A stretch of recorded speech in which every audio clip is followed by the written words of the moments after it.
우리가 몰랐던 톨스토이의 이문영입니다. 지난 한 주간 어떻게 잘 보내셨는지 모르겠네요. 오늘은 이제 우리가 몰랐던 톨스토이의 마지막 회라고 말씀드릴 수 있습니다. 그래서 오늘은 저번 시간에 톨스토이가 인도와 또는 중국과 어떤 관계를 맺었는지 살펴봤다면, 오늘은 톨스토이가 근대 일본, 근대 조선과 어떤 관계를 맺었는지를 여러분들께 소개를 해드리겠습니다. 사실 그 톨스토이 사랑에 있어서 아시아의 어떤 나라도 일본을 넘지를 못합니다. 정말 일본의 톨스토이 사랑은 그 깊이나 넓이나 다양성에 있어서 정말로 타의 추종을 불허한다고 말씀드릴 수가 있고요. 사실 메이지 유신 이후로 일본에는 당대 유럽에 내노라 하는 작가들이 거의 다 소개가 됐습니다. 근데 그 중에서도 정말 그 영향력이나 이런 것이 커서 거의 자기 나라 작가만큼이나 지속적인 인기를 누리고 있는 사람 1위가 톨스토이라고 말씀드릴 수 있고요. 특히 톨스토이의 인기는, 톨스토이가 일본에 처음 수용된 게 1880년대인데요. 그때 톨스토이 붐이라는 말이 있을 정도로 폭발적이었다라고 말씀드릴 수 있습니다. 그래서 실제로 1886년에 일본에서 톨스토이가 처음 번역됐고, 그리고 나서 30년쯤 지난 20년대에는 톨스토이의 거의 모든 작품이 다 번역이 됐고요. 선집 출판까지도 이루어졌고, 더 놀라운 건 1920년대 말에는 이미 러시아로부터의 직역 그 총서가 나오기 시작했다라는 것이죠. 그래서 그 톨스토이 수용의 역사가 어느 나라보다 깊은 것이 일본입니다.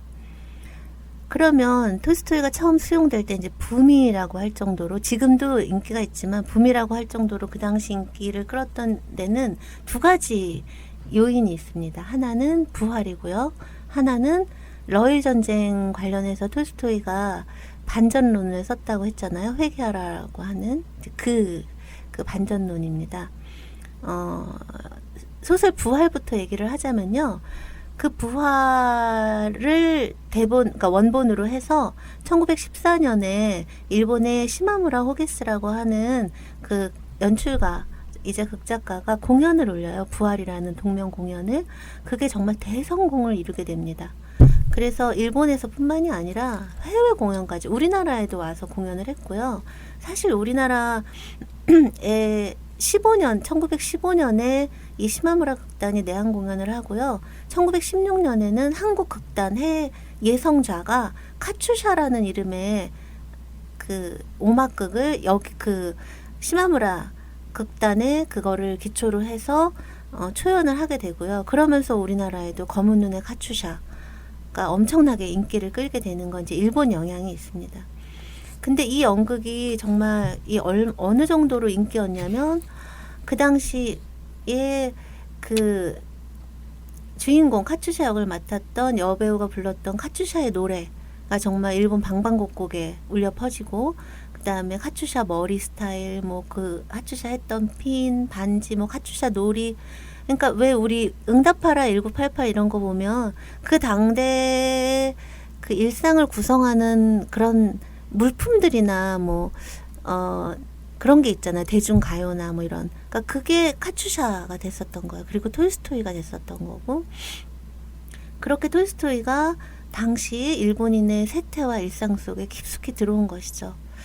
그래서 이 톨스토이의 대중화라는 면에서는 연극 부활의 공을 절대로 간과할 수가 없는데, 근데 문제는 이 공연은 어떤 톨스토이의 부활이 가지고 있는 되게 계몽적이거나 교훈적인 면이 다 사상되고, 비련의 여인 카츄샤와 귀족 나리의 운명적인 사랑, 이런 굉장히 이렇게 통속화된 심파극 형태로 전달이 됐었다라는 것이고요. 오히려 톨스토이를 보다 온전한 형태로, 그리고 보다 폭발력 있는 이름으로 일본 지성사와 긴밀하게 결합시킨 거는 바로 그의 러일 전쟁론, 그리고 그 근간이 되는 평화사상이라고 할 수 있습니다. 그 예가 톨스토이가 일본에 처음 받아들여질 때 그는 압도적으로 사상가로 받아들여졌다라는 걸 그 증거가 될 수 있습니다. 그러니까 부활이 아무리 인기가 있었다 하더라도 톨스토이는 사상가 톨스토이로 먼저 받아들여졌고요. 야마무로 시니치라고 하는 일본인 학자는 러일 전쟁 당시에 비전론, 반전론에 관해서 일본인에게 가장 커다란 영향을 준 사람은 톨스토이다라고 얘기를 합니다. 당시 일본은요, 일본에게 있어서 러일 전쟁은 그런 일본이 제국으로 도약하는 걸 열광하는 사람이건 그런 망상을 규탄하는 쪽이건 간에 일본인 모두의 미래가 걸린 그런 일대 사건으로 받아들여졌습니다. 그리고 사실 그 당시 이제 청일전쟁을 이겼잖아요. 그러니까 이번엔 러시아다 이러면서 대다수의 사람들은 러일전쟁을 찬성했고 열광을 했고, 그 러일전쟁에 반대하는 사람들은 정말 소수에 불과했었던 것이 사실입니다.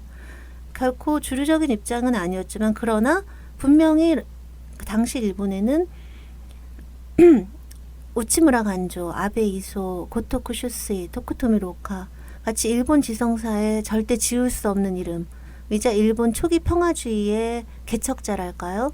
이런 사람들의 비전, 반전, 염전의 목소리가 분명히 존재를 했고요.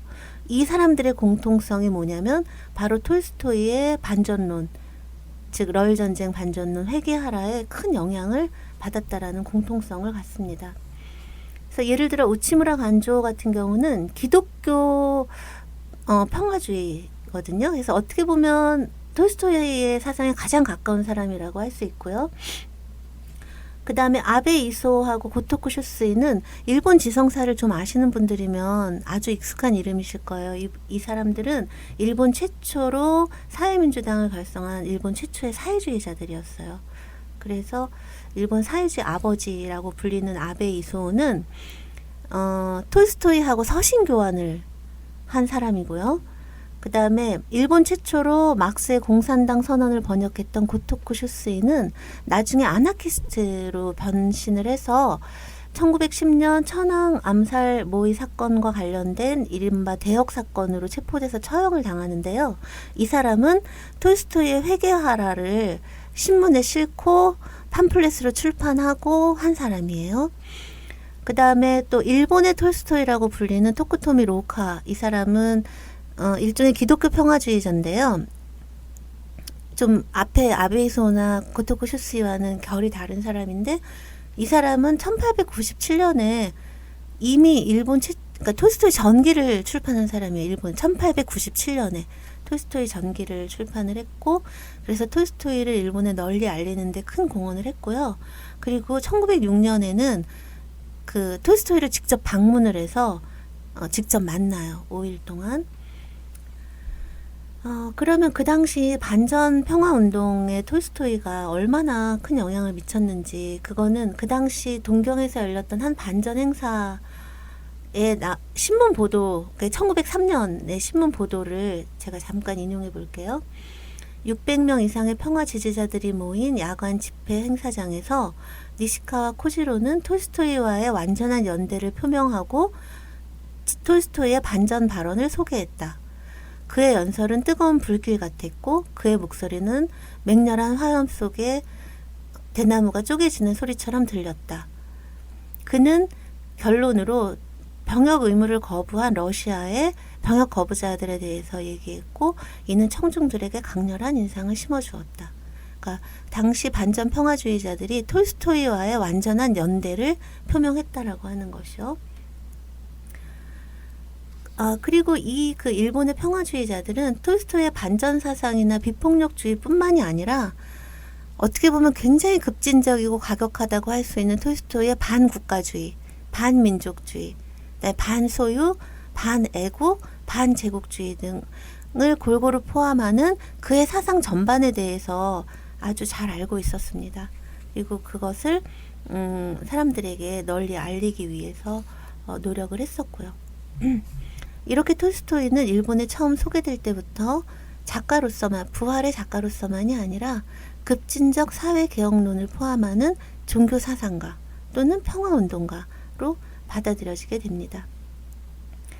그리고 실제로 이제 톨스토이를 정말 널리 알리게 된 거는 고토쿠 슈스이가 톨스토이의 그 회계하라, 러일전쟁 반대 그 팸플렛을 신문에 싣고 난 다음인데요. 사실 이 고토쿠 슈스이는 사회주의 노선에 따른 평화주의를 대표하거든요. 그래서 고토쿠 슈스이는 레닌의 제국주의론보다 15년이나 앞섰다라고 얘기되는 20세기의 괴물 제국주의라는 책을 쓴 저자로도 유명한데요. 이 고토쿠 슈스이는 지금 우리 문단은 100명의 키플린이 필요한 것이 아니라 한 사람의 톨스토이를 갈망한다. 그 다음에 톨스토이에 대해서 누가 그토록 진실을 추구하여 신의 경지에 다다를 사람이 있겠는가? 누가 글로써 그토록 명확한 사람이 있는가? 누가 그토록 대담한 사람이 있는가? 이런 식으로 이제 톨스토이에 대해서 감탄하고 존경에 맞지 않음을 표현을 합니다. 그래서 1904년 6월에 런던 타임스에 톨스토이의 회개하라가 실리자마자 그 원문을 구해서 당시 고토쿠 슈스이가 당시 사회주의자들과 함께 그 해이민사라고 하는 모임을 발족을 하고 그 기관지인 해이민 신문을 발간을 하고 있었거든요. 근데 그 톨스토이의 회개하라 원문을 얻어서 그거를 3일 밤낮을 번역을 해서 그 번역문을 1904년 8월 7일에 해이민 신문 39호에 톨스토이의 일러전쟁론이라는 제목 아래 실게 됩니다. 거기에 대해서 뭐라고 그 소개를 하냐면 그 평화주의, 박애주의의 입각점으로부터 일반 전쟁의 죄악과 참회를 말한 대작 웅편이다라고 극찬을 하면서 게재를 하게 됩니다. 그래서 이 해이민 신문, 그러니까 톨스토이의 반전론이 실린 해이민 신문은 정말 날개 돋친 듯이 팔려 나갔고 나중에는 톨스토이 글만 따로 소책자 형태로 이제 출판도 하게 되고요. 톨스토이는 일본의 그 초기 평화주의가 형성되는데 굉장히 큰 역할을 했고, 근데 한편 또 톨스토이는 러시아에 있으면서 일본에서 자신이 쓴 회개하라가 그렇게 큰 반향을 일으키고 있다는 걸 알고 있었어요. 왜냐하면 그 고토쿠 슈스이와 함께 그 해이민 신문, 해이민사 이런 걸 함께 했었던 아베 이소가 톨스토이에게 편지를 보내서 그 톨스토이의 글이 실린 그 해이민 신문도 보내고, 그 다음에 일본에서의 어떤 반전 상황 뭐 이런 것도 다 알리고 평화운동 이런 것도 알리고 했기 때문이죠. 근데 그래서 톨스토이가 이제 거기에다 답장도 보내고 그런 것들이 다 남아 있는데, 톨스토이는 일본에도 그런 평화주의자들이 있는 게 너무 기쁘지만 왜 그 사람들이 그렇게 취약하고 오류투성인 사회주의에 심취했을까? 그게 난 너무나 안타깝다, 유감이다. 왜 사회주의의 그 약점에 대해서 알지 못할까? 라고 하는 말을 여러 사람에게 한 것이 기록으로 많이 남아 있습니다. 그러니까 톨스토이가 보기에는 인류의 진정한 행복은 정신적인 행복에 있는 것이지 물질적인 부의 평등한 분배라고 하는 사회주의적인 것에 있는 게 아니고 오로지 도덕적인 자기 완성을 통해서만 얻을 수 있는데 왜 그런 폭력혁명을 얘기를 하는 것일까라고 생각을 하는 것이고, 일본 사회주의에 대한 톨스토이의 이런 비판적인 입장에는 서구식 근대화에 매진하는 일본에 대한 안타까움이 밑바닥에 깔려 있습니다. 실제로 톨스토이는 기회 있을 때마다 일본이 서구식 근대화를 굉장히 가열차게 추진을 했잖아요. 왜 유럽의 나쁜 점만 배우냐 일본은, 그러면서 일본을 꾸짖었거든요. 그러면서 살인을 배우고 계몽을 얻었다고 착각하는 일본인들, 유럽의 모든 혐오스러운 것을 따라하는 타락한 일본인들, 이런 비판들을 많이 했었어요. 그리고 이러한 그 비판에는 일본의 침략적 제국주의만이 아니라 사회주의에 대한 그 열광도 비판의 대상이 되는 것인 거죠. 아무튼 이런 식의 그 톨스토이에 대한 부분적인 비판은 있었을지 모르겠지만 일본의 초기, 그게 사회주의 계열이건 기독교의 계열이건 평화주의의 계열이건 간에 일본의 초기 평화주의 사상이나 운동에 있어서 톨스토이가 미친 영향은 굉장히 지대했다라고 말씀드릴 수 있을 것 같습니다. 그리고 지금 말씀드린 거 외에도 아주 개인적으로 톨스토이 주의자로서 일본의 톨스토이를 알리고 그 다음에 톨스토이의 사상을 자기가 직접 실현하면서 살아나간 사람들이 있습니다. 그러니까 예를 들면 제가 아까 일본의 톨스토이라고 얘기했던 토쿠토미 로카. 근데 이 로카는요, 되게 이 희한한 일치가 뭐냐면요, 이 로카가 윤동주 시인하고 같은 도시샤 대학 선배이기도 했고요. 그 다음에 이광수의 일본인 양아버지이자 일본의 괴벨스라고 불렸던 도쿠토미 소호의 친동생이기도 했어요. 그러니까 형과 동생이 완전히 다른 사상적인 그 성향을 갖고 있었던 거고, 더 재미있는 거는 이 로카보다도 먼저, 5년 먼저 소호도 톨스토이를 직접 방문을 한 적이 있어요. 그 영지로. 뭐 이건 어떤 에피소드 같은 얘기고요. 근데 어쨌든 로카는 톨스토이를 방문하기 전에는 완전한 비폭력주의자는 아니었는데, 완전한 반전주의자도 아니었는데, 톨스토이를 만나고 나서 이제 완전한 그 절대적 반전주의자가 됐고, 그리고 돌아와서 톨스토이처럼 살기 위해서, 그러니까 톨스토이 공동체 같은 그런 걸 꾸며서 그렇게 살았고요. 그 다음에 또 키타미카도 지로라고 하는 사람도 있는데요. 이 사람은 굉장히 부유한 지주 가문이었고 동경대 엘리트였어요. 영문학과를 다니다. 근데 그러다 우연히 톨스토이를 읽고 나서 러시아어로 그 사람을 직접 읽어야 되겠다 생각하고 그 동경대를 그만두고 무작정 하얼빈으로 갔어요. 그때 그 하얼빈은 중국, 일본, 러시아, 조선 막 그 정말 다국적으로 그 접촉이 일어나던 곳이었잖아요. 거기 가서 러시아어를 배운 다음에 일본으로 돌아와서는 큐슈의 작은 섬마을에서 살면서 낮에는 농사를 짓고 밤에는 번역을 하면서, 이건 톨스토이가 원했던 삶. 톨스토이는 생애 말년에는 하루에 8시간은 자고 8시간은 노동하고 8시간은 정신노동을 한다. 이걸 원칙으로 삼았고요. 내가 먹고 입고 하는 건 내 손으로 한다라고 하는 남의 노동에 기생하지 않는다라는 걸 원칙으로 살았거든요. 그러니까 이 사람도 톨스토이처럼 살려고 한 거죠. 낮에는 농사 짓고 밤에는 번역하고. 그리고 톨스토이 가르침에 따라서 2차 대전 때 징집을 거부했어요. 그래서 나중에 한 징집 거부자의 삶이라고 하는 책을 출판했는데 그 부제가 톨스토이의 이끌림을 받아 였습니다. 그래서 이 지로는 톨스토이 3대 소설인 전쟁과 평화, 안나 까레니나 부활을 모두 번역, 출판을 했고요. 그래서 일본의 모든 가정에서 톨스토이가 읽힐 날을 꿈꾸면서 살았고, 이렇게 온 삶으로 한 그의 번역은 지금도 일본 번역물의 걸작으로 남아 있습니다. 자, 이제 마지막으로 톨스토이와 한국이 남았습니다.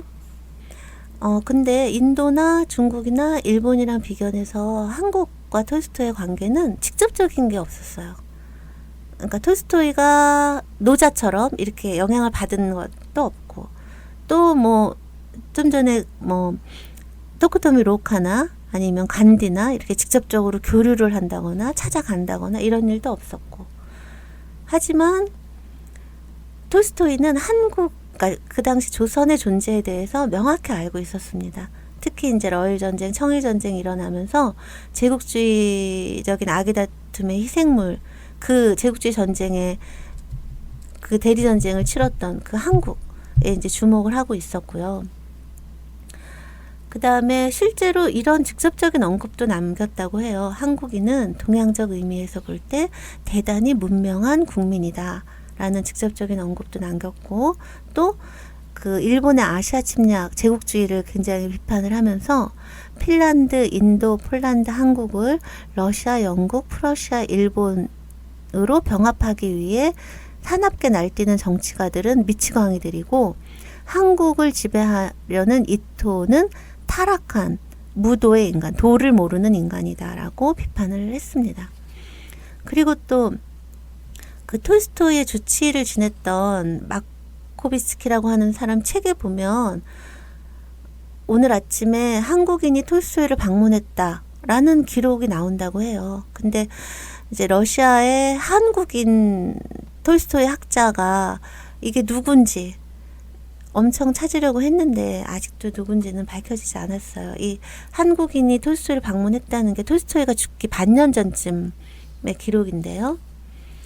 그래서 톨스토이와 한국의 관계를 뭐 직접적으로나 뭐 이렇게 찾을 수는 없기는 하지만 어쨌든 톨스토이가 조선을 명확히 인식하고 있었고 어쩌면 한국인과 직접적 교류가 있었을 수도 있다라는 가정하에, 그러나 톨스토이와 한국의 관계를 얘기하는 데 있어서 이제 가장 중요한 그 단서를 우리가 찾을 수 있는 거는 근대 한국의 지식인들이 톨스토이에 굉장히 열광을 했었다라고 하는 것.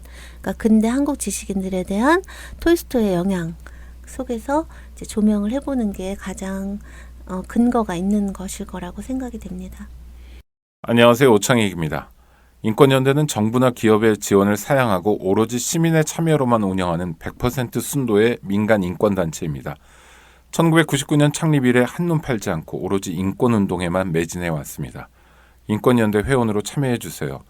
인권연대 회원이 늘어나면 그만큼 인권연대의 활동도 풍부해지고 활발해집니다.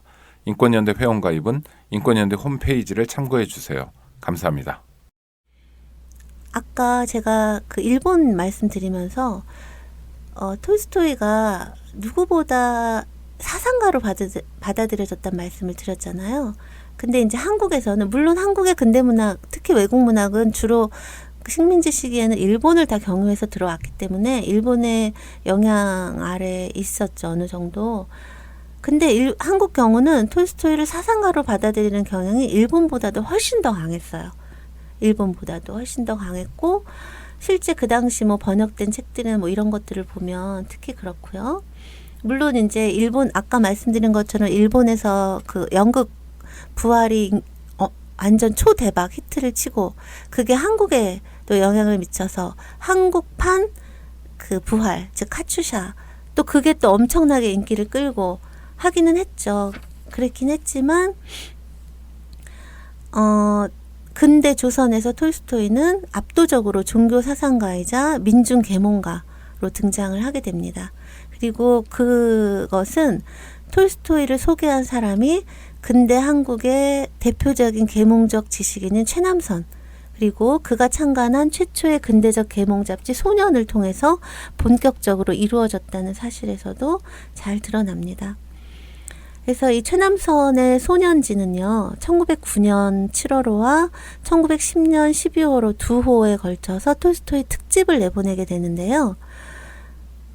이 1909년 첫 번째 특집 제목이 현 세대의 최대 위인 이꼴 그리스도 이후의 최대 인격인 톨스토이가 됩니다. 그러니까 근데 그 톨스토이가 지금 몹시 아프다.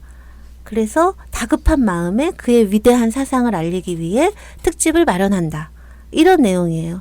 그 다음에 1910년 12월호 특집은 그런 톨스토이가 별세를 했다. 그래서 이것을 통절히 곡하는 심정으로 마련한다. 이게 두 번째 특집에 해당하고요. 그래서 그 당시에 최남선이 톨스토이에 대해서 쓴 그 글들을 읽어보면 정말 정말 그 예수에 버금가는 위인이자 인격자, 그렇게 묘사가 됩니다.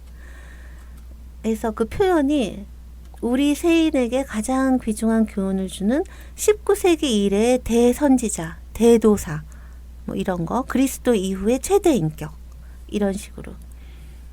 그래서 아주 정말 극찬을 하게 되는데요. 그래서 톨스토이가 그 농민들, 귀족임에도 불구하고 농민들 삶 속으로 들어가서 노동하는, 그런 노동하는 톨스토이의 모습을 특히 이제 부각시켜서 이 첫 번째 특집호에서 다루고 있습니다. 그러면서 이제 그 최남선은 이렇게 노동에 관련된 톨스토이의 의미에 집중하는 이유로 톨스토이 선생의 현대 문명에 대한 비판과 국가사회의 논단은 아직 우리 소년에게 필요치 아니할 듯하기 때문에 라고 얘기를 하면서 어떤 톨스토이의 중요한 부분들을 생략을 하거나 수정을 하거나 이제 하게 되거든요. 근데 이 생략된 거나 수정된 부분에 대해서 우리나라의 여러 국문학자들이 분석을 한 것이 굉장히 흥미롭습니다. 그러니까 그 국문학자들이 분석한 바에 따르면 톨스토이에 의해서 생략된 거나 비판된 게 뭐냐면 그 톨스토이의 반국가주의 같은 부분들이 생략됐다라고 지적을 하고 있습니다. 바로 이 지점이 최남선의, 더 나아가서는 근대 한국의 톨스토이 수용의 특성이자 그 한계를 단적으로 보여주는 단서로 해석이 됩니다. 즉 톨스토이의 반국가, 반문명, 반소유 이런 급진적 사회 비판의 요소는 생략해버리고 자신을 내려놓고 민중에 섞여서 이웃사랑과 노동을 몸소 실천하는 인격자 톨스토이의 모습만 부각시켰다 라고 여러 국문학자들이 해석을 합니다. 특히 이제 박노자 씨 같은 경우는요, 이런 식의 어떤 영의 철학자, 그러니까 스피릿, 영의 철학자 톨스토이의 이미지를 만들려는 최남선 같은 개화파 지식인들이 사실 톨스토이 사상의 핵심은 병역 거부, 국가 불복종 같은 그런 아주 급진적인 개혁 사상인데 그걸 다 빼버리고 톨스토이 사상을 아주 비정치적인 개인 수양의 이론, 개량적인 기독교 윤리로 만들어서 최남선이나 이광수 같은 개화파 지식인들이 매진했던 근대적 국가주의에 종속시키려고 했다. 그러니까 급진적인 톨스토이 사상의 급진적인 반국가주의는 쏙 빼버리고 그거를 그냥 물에 물 탄 듯 술에 술 탄 듯한 종교이론, 자기수양이론, 도덕, 추상적인 도덕이론 이렇게 만들어 버렸다라는 것이죠. 하지만 사실 자세히 살펴보면 이런 비판들은 부분적으로는 맞지만 부분적으로는 틀립니다. 사실 그 철저한 근대주의자로 이후 친일로 돌아설 정도로 부국 강병을 지상 과제로 삼았던 최남선에게 톨스토이의 반국가, 반소유, 반전 사상은 받아들여지기 힘들었을 건 사실입니다. 아직 근대 문명의 문턱에도 이르지 못했고 강건한 민족국가는커녕 나라가 병탄의 칼바람 앞에 놓여있는 상황에서 톨스토이의 반국가 사상이라고 하는 건, 반문명이라고 하는 건 앞서 최남선이 얘기했듯이 아직 조선에는 필요하지 않은 그런 거라고 생각됐을지도 모르죠. 최남선과 더불어서 톨스토이의 대중화에 가장 크게 공헌한 사람이 바로 이광수입니다. 사실 이광수는 톨스토이뿐만이 아니라 이제 러시아에 정말 긴밀한 관련을 가지고 있었거든요. 그러니까 이광수를 오래 연구하신 김윤식 선생님이 히스테리아 시베리아가라고 그 정의할 정도로 병적인 러시아 사랑을 평생 가지고 있었고요. 그리고 본인이 러시아어 작품 번역을 직접 할 정도로 러시아어를 구사를 했고요. 그리고 러시아 망명자들의 도시인 하얼빈이나 블라디보스톡을 방랑을 했고 실제 시베리아 치타 공화국에 6개월간 살기도 했었죠. 근데 이런 러시아와 이광수와의 인연은 바로 그의 지극한 톨스토이 사랑에서 비롯된 것이라고 할 수 있습니다.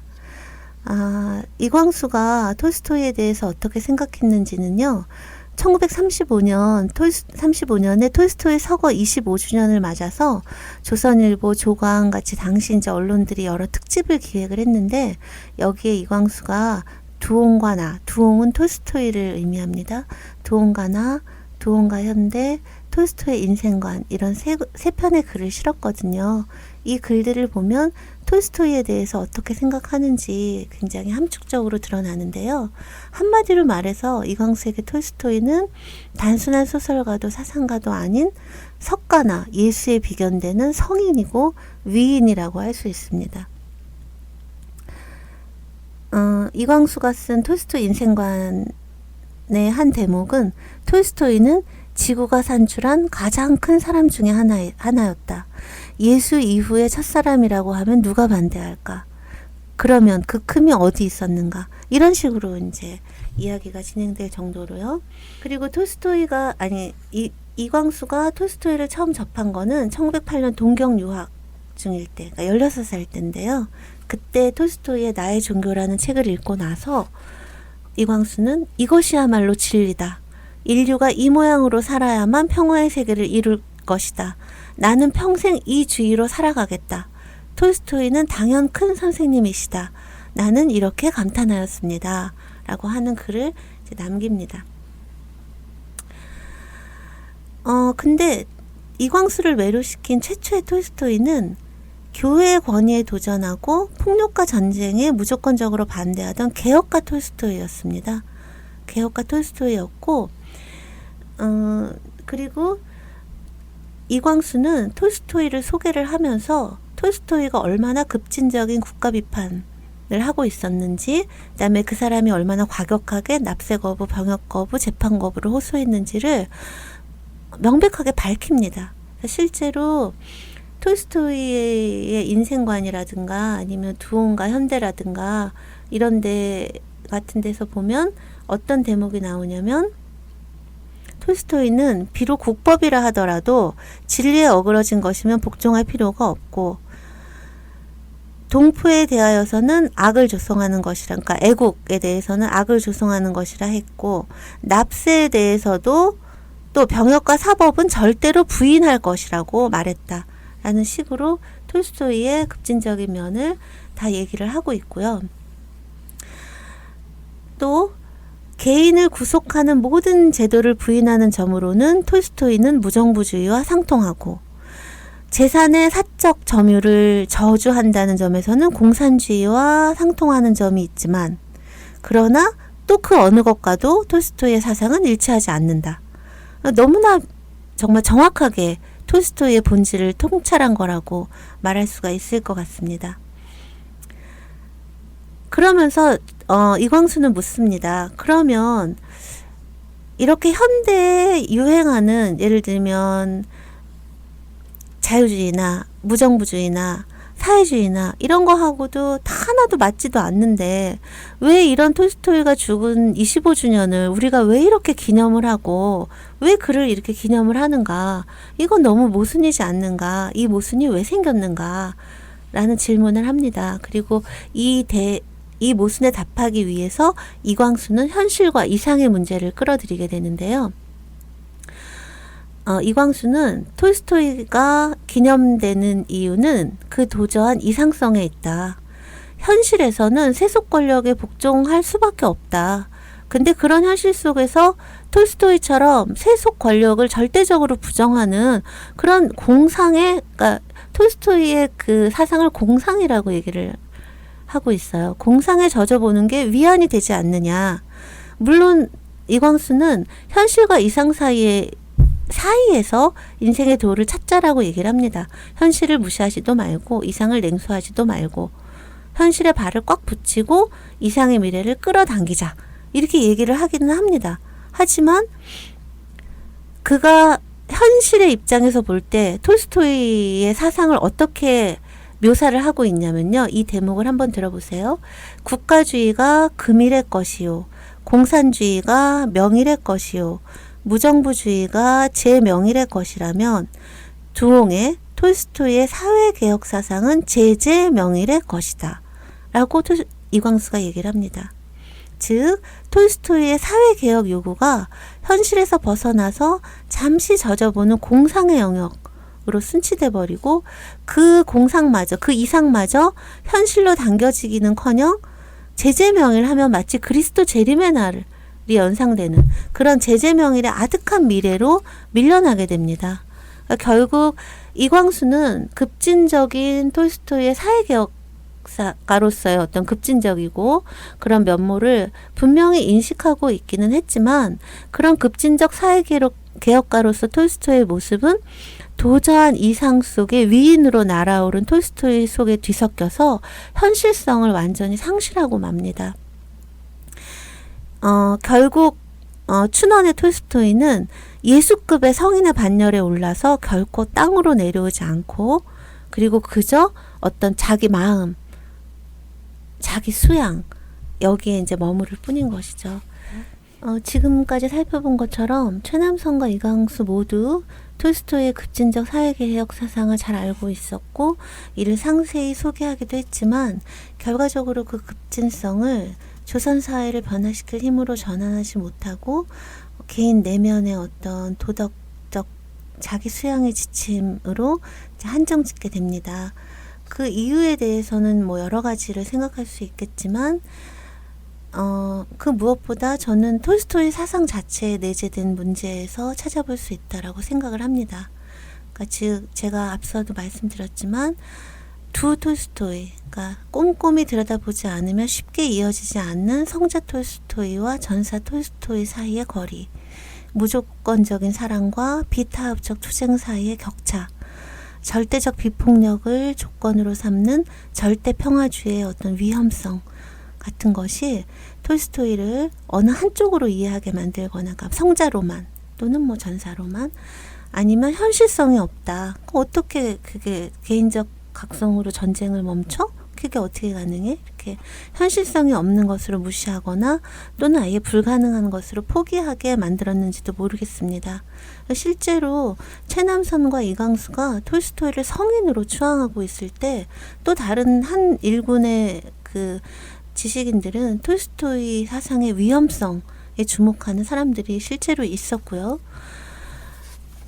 또 톨스토이 사상이 수용 초기에 조선의 지식인들을 그렇게 매혹하다가 어느 순간 사라져버리고 오로지 그냥 부활의 작가로만 남게 된 것도 이와 관련될 수가 있습니다.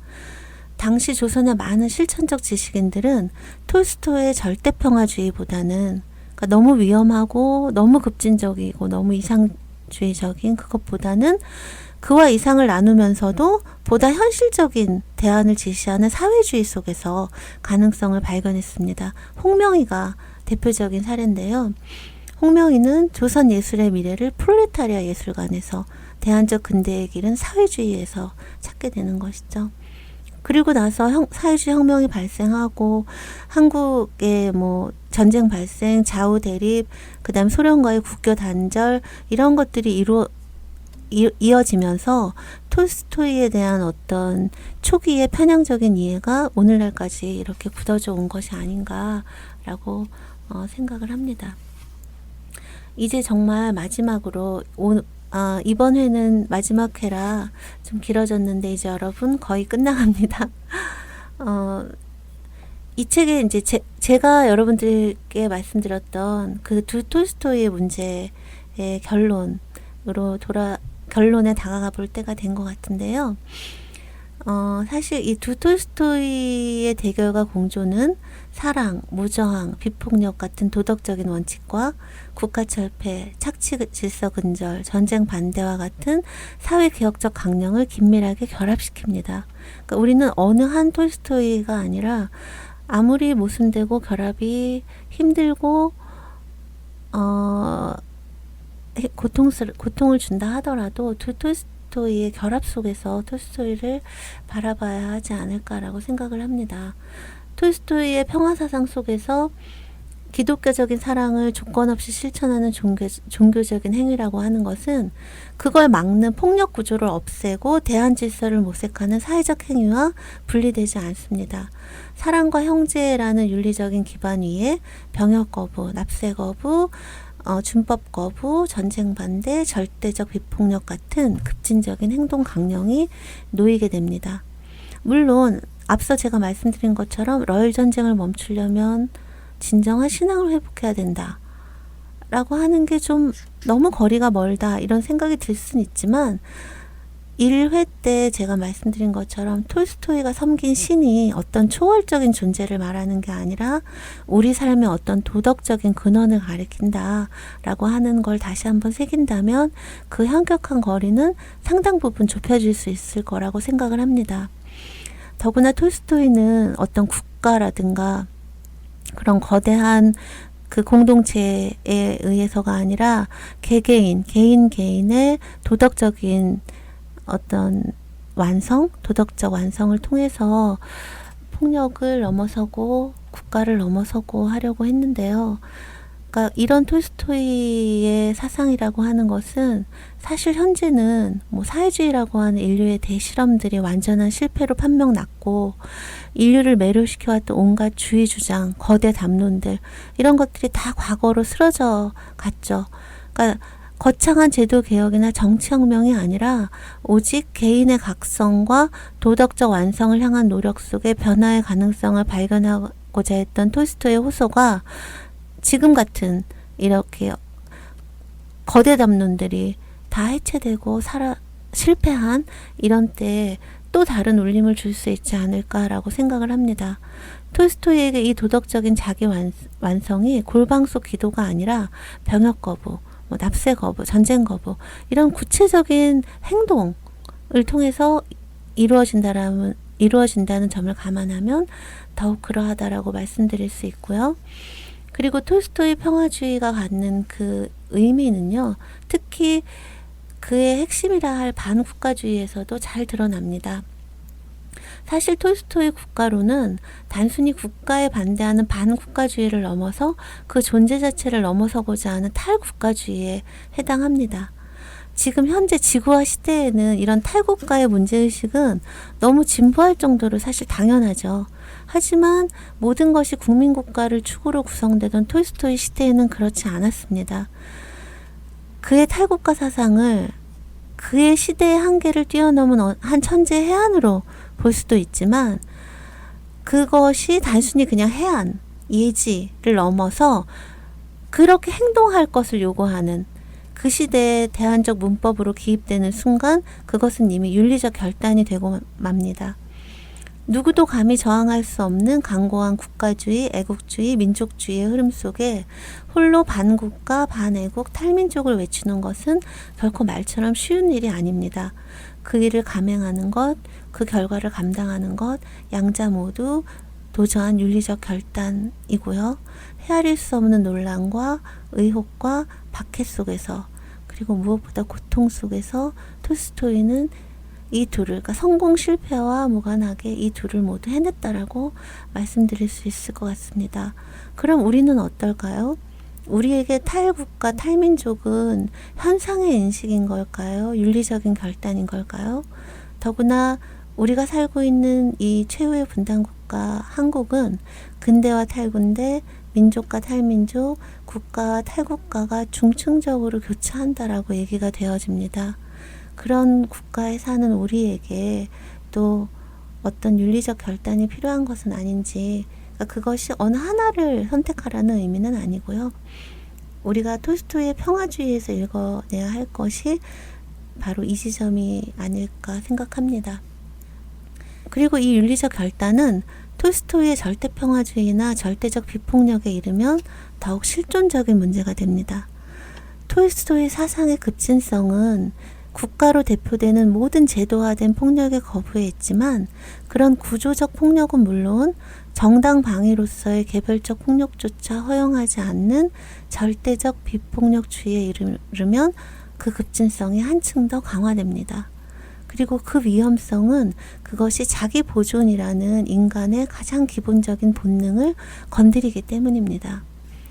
더구나 현대에 이르러서 비폭력은 대항폭력만큼이나 많은 논란의 대상이 되어 왔습니다.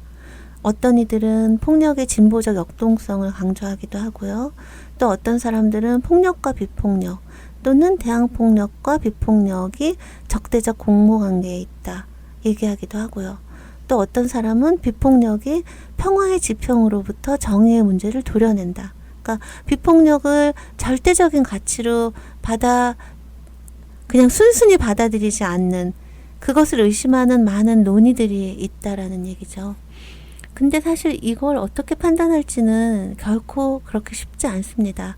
단지 비폭력에 대한 비판만큼이나 비폭력을 그 극한까지 밀어붙이는 톨스토이의 결단 역시 비폭력에 대해 우리가 더욱 치열하게 생각하도록 만든다는 사실만은 말씀드리고 싶습니다. 가장 경계해야 할 것은 받아들일 수 있을 만큼의 비폭력을 그 자명성 속에 아무 생각 없이 그대로 받아들이는 거라고 생각합니다. 그리고 이것은 우리를 톨스토이에게로 데려간 주제인 평화에도 적용이 됩니다. 평화는 사실 너무나 당연해서 진부해진 단어입니다. 하지만 인류는 한 번도 평화를 제대로 실행해 본 적도, 따라서 제대로 누려본 적이 없습니다. 일본의 메이지 사상가인 나카의 조민의 말을 빌리자면 언사로는 극히 진부해도 실행으로는 신선한 것, 그것이 평화입니다. 자, 다시 조민의 말입니다. 그 실행으로는 신선한 것이 이론으로는 진부한 것은 과연 누구의 죄인가? 톨스토이의 급진성, 그의 과격함, 그의 모순은 평화의 규범성, 상투성을 뒤흔들어서 그것을 생동하게 만들고 그럼으로써 우리를 자꾸 생각하게 돌아보게 만듭니다. 그런 톨스토이를 도덕 타령, 사랑 타령이나 하는 고리타분한 성인 군자로만 알고 끝난다면 그건 너무 억울하지 않을까요? 제가 두 톨스토이의 대면 속에서 평화의 문제를 또 비폭력의 문제를 다시 한번 생각해 보고자 하는 의미에서 톨스토이와 평화라는 화두로 여러분들께 5회에 걸친 강의를 진행했었던 그 가장 기본적인 문제의식도 여기에 있다라고 말씀드릴 수 있을 것 같습니다. 여러분 이상으로 5회에 걸친 이문영의 인문학 상책 우리가 몰랐던 톨스토이를 마치기로 하고요. 그동안 청취해주신 여러분들께 감사의 인사드립니다. 안녕히 계세요. 안녕하세요. 장발장은행의 대표를 맡고 있는 홍세화입니다. 200만 원, 300만 원 벌금을 내지 못해 감옥에 갇히는 분이 매년 4만 명이 넘습니다. 장발장은행은 이분들에게 무이자 무담보로 대출을 해주고 있습니다. 장발장은행을 후원해 주시기 바랍니다. 실로 모든 게 엉망으로 치닫는 듯한 세상입니다마는 스스로 아름다워지는